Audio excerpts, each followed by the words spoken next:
নমস্কাৰ আজি আমি উপস্থিত হৈছোঁ বেলবাৰী তিনিআলিত জৰ্ণি চোৱাটো। তো আপোনালোকক আমি অসমীয়া ফেচবুক পেজলৈ মই হিমাংশু আপোনালোকক স্বাগতম জনাইছোঁ। তো এইফালে দৃশ্যটো কেনেকুৱা ধৰণৰ কি পৰিস্থিতি আছে আপোনালোকক দেখুৱাব বিচাৰিছোঁ। এইফালে এইফালে চাব পাৰে।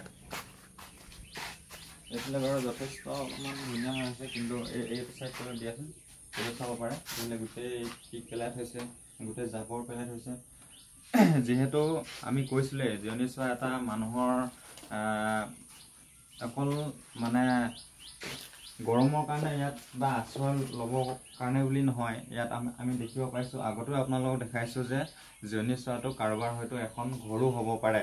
তো সেয়েহে আপোনালোক এই প্ৰমাণৰ সৈতে আজি আপোনালোকক দেখাব বিচাৰিছোঁ যে জিৰণি চোৱাটো পৰিষ্কাৰ পৰিচ্ছন্ন কৰি থোৱাটো আমাৰ সকলোৰে দায়িত্ব আছে।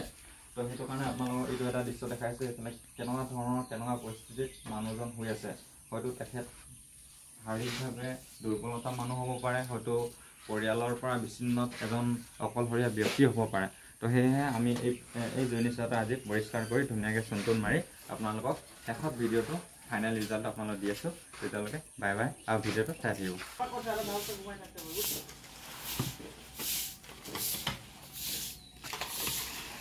ফাইনেলি আমাৰ এতিয়া কাম আৰম্ভ হৈ গৈছে আৰু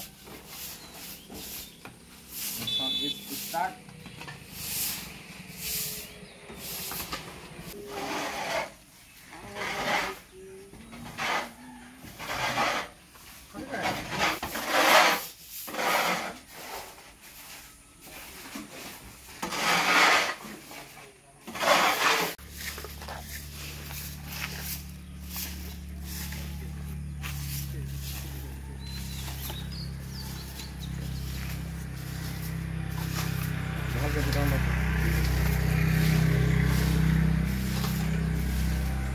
নমস্কাৰ বন্ধুসকল, এতিয়া আমাৰ যিটো বেলবাৰী তিনিআলিৰ জিৰণি চোৱা আছিলে, একমাত্ৰ জিৰণি চোৱা বুলি ক'ব পাৰি। ইয়াত অলপ দূৰলৈকে নাই।